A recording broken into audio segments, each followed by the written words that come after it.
the broken windows policy, the crime that I think was during Rudy Giuliani's time in the early 90s as mayor, where what happened is that what they found, what was like really the big root of the cause is like, you're looking for character, right? Character's destiny.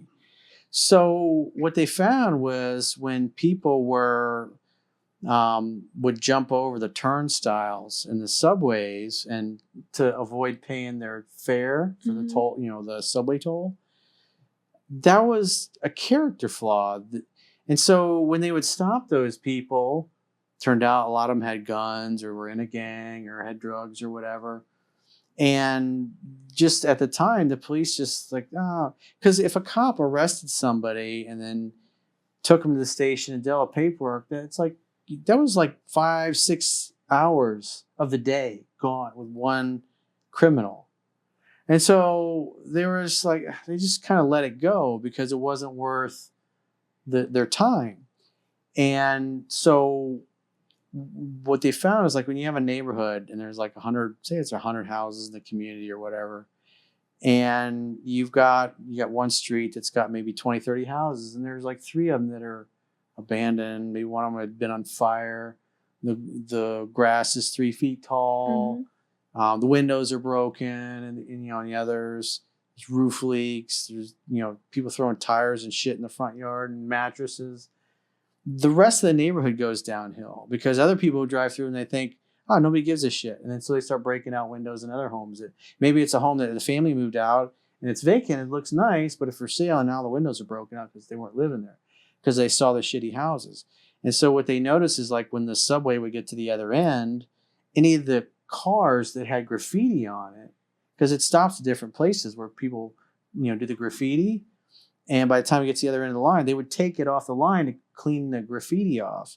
Because what they recognize is when they just let that shit fly and they let the dudes jump over the turnstiles and not pay, it communicates nobody gives a shit. If nobody gives a shit, you get more crime. People abuse the stuff and they beat the things up. But if you don't tolerate homeless people bringing their shit and pissing and puking all over the floor and just leaving it there and leaving their garbage over, and basically letting them live in the subway, which seems to be happening at times in some of these things and some of these cities, it just communicates, it attracts more people. You let the garbage just sit there and you get tons and tons of rats because you got a food source. And so that's kind of the way nature works. And so what they found was that, because of the time, the 5-6 hours to process one guy, on a, which would basically amount to a fine. Well, what happened is, I know we talked about this the other day in one of the episodes, but they brought buses in, and the buses had a driver, and so they would frog march the dude.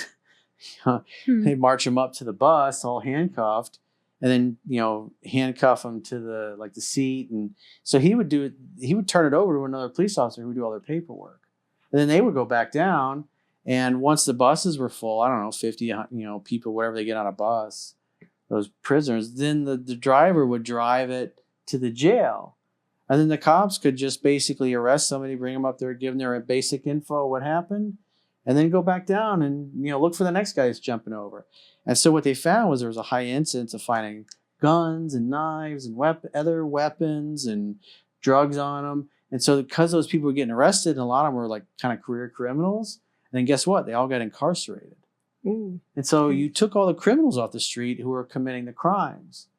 And because you didn't tolerate the subway cars getting fucked up or having graffiti anywhere, people would pick up their trash instead of just throwing it on the floor. And so things were cleaner, they were nicer, they became safer. There was like hardly any crime anywhere. And, all that shit's returned, and worse because they got the cash bail. We've done all those different stories like San Francisco, LA. Hey, we're going to just basically criminal justice reform this. There's always a small group of criminals that are doing all the crimes. And when you leave them on the street, you give them a slap on the wrist, you allow people, which is happening, to commit murders, and you're like, oh, we'll just put an ankle bracelet on you until your trial happens. Or, we'll just trust that you'll come in, for the double homicide that you committed, when your trial starts. And then, they're right back out in the street. Oh, we got no cash bail. So they do the paperwork and they're right back on the street. And then, a year later, they're going to show up for their murder trial. But in the meantime, what are they doing? They're criminals. And that's what they do. They go out and they continue murdering, raping, pillaging. And so the crime continues because it's a small group of people that are doing this shit over and over and over and over again. And on top of that, we got all these people coming across our border. It's like the criminals of the world have descended on the United States. We basically, the numbers are like, and you guys can fact check me in the comments, I think it's like 60, 70% of the people that are in our jails are like foreigners or from other countries. And a friend of mine who's from Europe, we were talking a couple of years ago, and she's talking in her German accent, and she says, "Well, you guys won the Second World War, and now the criminals come to you." And so that's who the majority of our jails are full of, the world's criminals in essence, because they just keep coming to the United States because it's like land of opportunity. And these people are going on the streets, and you see things like San Francisco, you got LA. I mean, I know it's one of the other stories we got. I think it was a police chief in LA was telling people, "Hey, you probably shouldn't wear expensive jewelry." Yeah. Because there's a lot of people that are looking for people with expensive jewelry, and they're going to rob you. Most of them have weapons. A lot of them have guns. And so you look at the stats, like the percentages of these things being up, because you got, what's his name, George Gascon down there, just not prosecuting people. And so the criminals that are doing most of the crimes are just continually getting arrested, dumped right back out.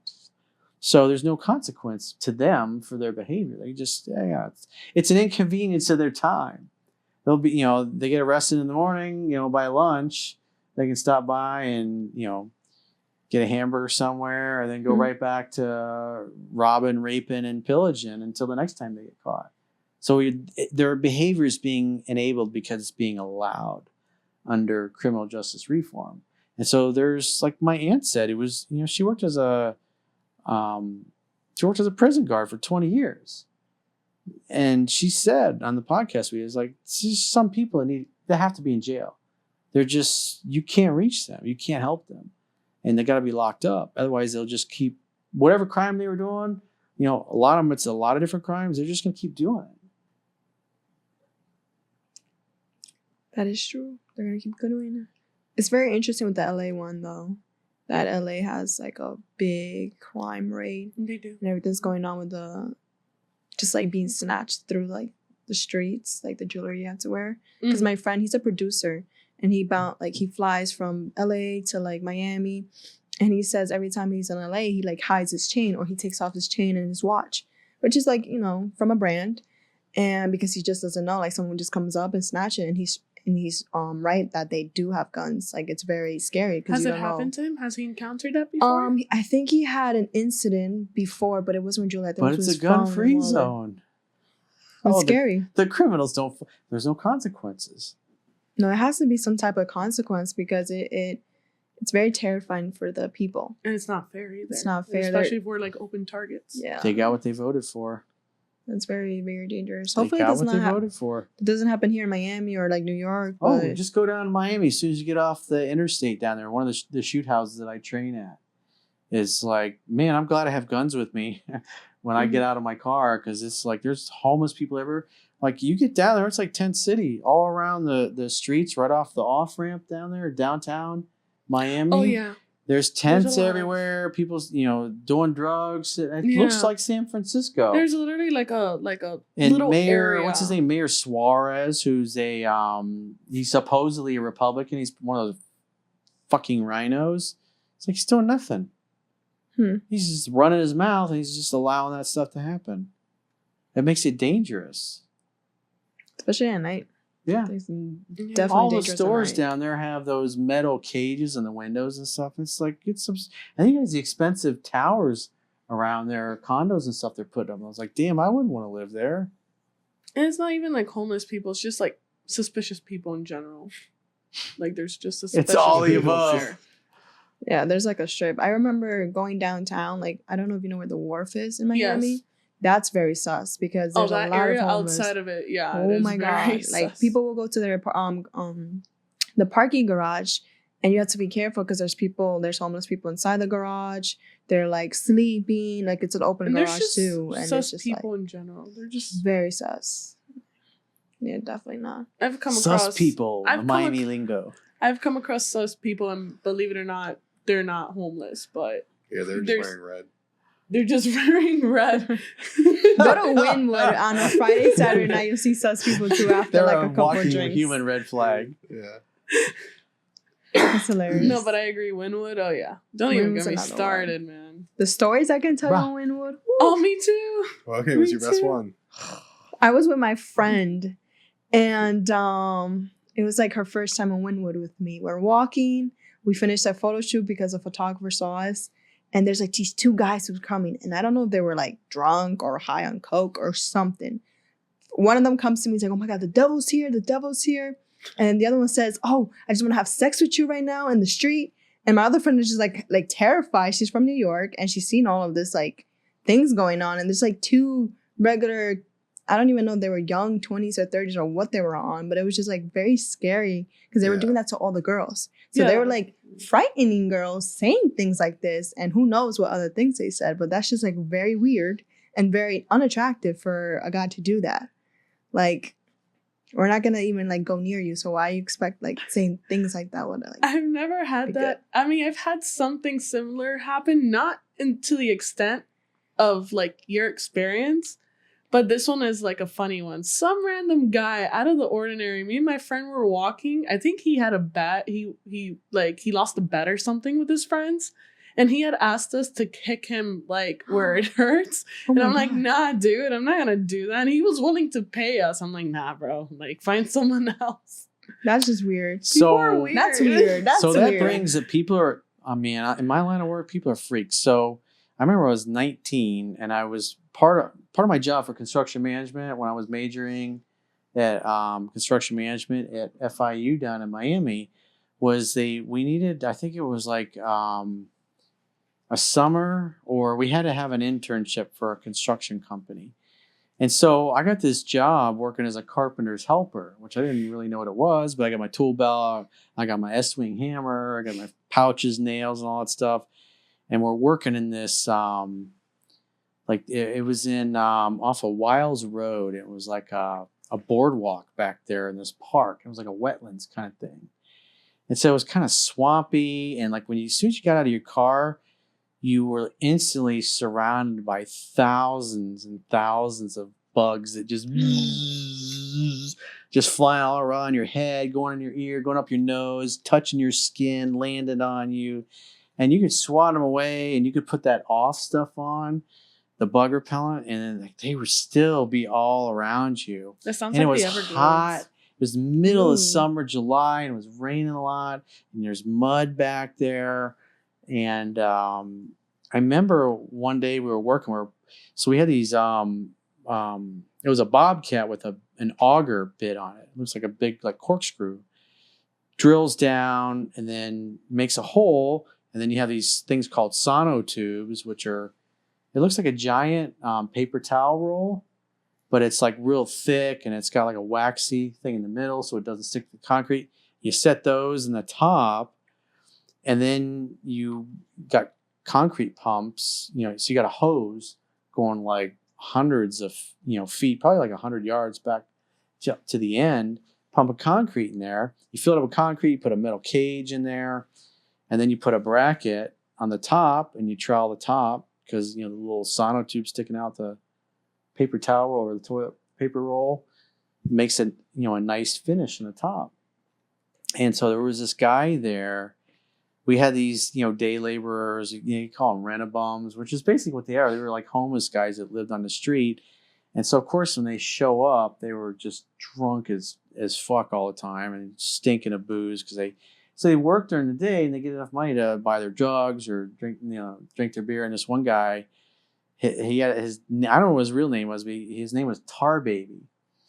And so I'm 19 years old, and this guy he'd been in and out of prison his whole life. He looked like the guy's probably long since died, but he looked like he was in his late 50s, early 60s maybe. And he would like do anything for fucking money. And he told me about this dude that, because this guy lived on the streets a lot, and then he was a rent-a-bum basically, and he reeked of alcohol always. And so this guy said picked him up and took him to his condo, and it was this like big fat guy. And so the fat guy would like, his kink was he would sit in a bathtub, and this dude Tarbe was like I said, it was this fucking 50-year-old scrawny looking homeless guy would get naked, and so the dude would be laying naked in the bed, and he would throw rotten grapefruit at this guy. Oh my god! Rotten grapefruit. What? And it was like a regular thing, you know. Grapefruit. I'm like 18 years old. And I'm hearing this. It's like what the fuck? You're questioning humanity at that point. It's marked in the schedule. Average Tuesday afternoon. Average Tuesday afternoon. I got thousands of fucking. I don't know what kind of bugs they were flying around, and I'm sweating my ass off because it's like 110 back there, and there's trees everywhere, and the sun's beating. Now there's no clouds in the sky, and so you got water vapor. It's a swamp, literally. There's snakes out there, and there's water Sounds everywhere. like the Everglades. It was fucking nasty, and so we had put all these pilings there, and then you have your posts, and then you build your. It was like a giant dock, basically, that went all through. It was like, I don't know, 100 yards long or whatever, but it was a miserable job. I worked there for like 3 months, hated it. But that kind of shit, when you hear stories like that, you're like, people are freaks, man. Yeah. It's so weird. Very weird. I wouldn't even do that to a person. I don't know what's attractive about grapefruit, but sure. You do you. Well, have you guys heard of I think don't grapefruit, judge. even like in that temperature, whatever, you track more bugs or something like that. Oh, it's right? horrendous. Jeez. Because you got a food source. You got water, and you got vegetation, and you got mud. And it's like, algae, everything. It's Too awful. And a bum sitting in a tub full of grapefruit. Tar. What's his name? Tar what? Tar baby.